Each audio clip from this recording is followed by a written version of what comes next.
اللہ آپ حضرات نے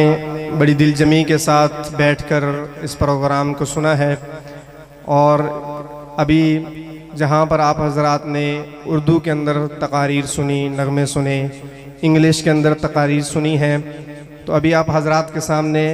پشتو کے اندر بھی ایک تقریر کرنے کے لیے میں دعوت دوں گا ہمارے جامعہ کے درجہ خامسہ کے طالب علم جناب مولوی منیر احمد صاحب کو کہ وہ آپ حضرات کے سامنے آئیں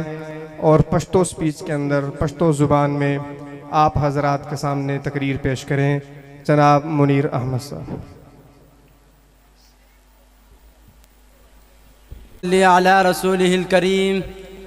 اما بعد فاعوذ باللہ من الشیطان الرجیم، بسم اللہ الرحمن الرحیم۔ چھ سوک زمون لوڑے حوصلے پکانولی، چھ سوک زمون لوڑے حوصلے پکانولی، بیخی لکد غرون سلسلے پکانولی، او تم جفا پکانولی خود بجاڑم، او تم جفا پکانولی خود بجاڑم، ماتے کی خام خواہ چھ سوک شیشے پکانولی، او پتورا نیمش پاتر شہید بابا جانگواڑی، او پتورا نیمش پاتر شہید بابا جانگواڑی، یتیم لیوانا شوید ادے پکانولی، او عجیبہ دی دا خلق دا امن دا ودار شول، او عجیبہ دی دا خلق دا امن دا ودار شول، چھ سوک زمون امن کافلے پکانولی۔ محترم استاذانو، معزز منو، او زما خوشو ملگرو ورنو، السلام علیکم ورحمت اللہ وبرکاتہ۔ ما تچنن پکوم خبر بانی تقریر کولو موقع ملا وسلدہ ہادی آزادے ورد آزادے پاکستان 14 اگست مشقل قوم تاریخ چیوہ اہم ورد دا دغه ورج مناو کول مقصد صرف آزادی اہمیت سمجھا کول ندی، بلکہ خلقو تا دا خبر اور یادول دی چھ دغ ملک دے پارا قربانی گانے ورکڑی سلی دی، علماء شویشی دی۔ 1947 چے بر صغیر والتقسیم نبادا مشتیو آزاد ملک ملا سلیدہ،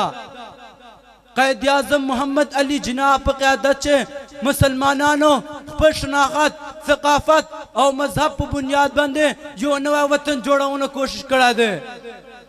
اور بیاد دغو خلقو لمحنت نوجنا مشتیو آزاد ملک ملا سلیدہ۔ آزادے مطلب سردان دا چیزم کے ٹکڑا سلوان دی، بلکہ دائیوہ نظریہ دا چاگا مجھ خود مختارے اور پخپل جان باندے انحصار کولو اور دی آزادے قوتو نرا پیدا کوی۔ آزادے ورج مشت داریا دوی چھ مشتران و چرنگ تکلیفو نرا کردی دی، خو مشت ایو آزاد ملک را کردا،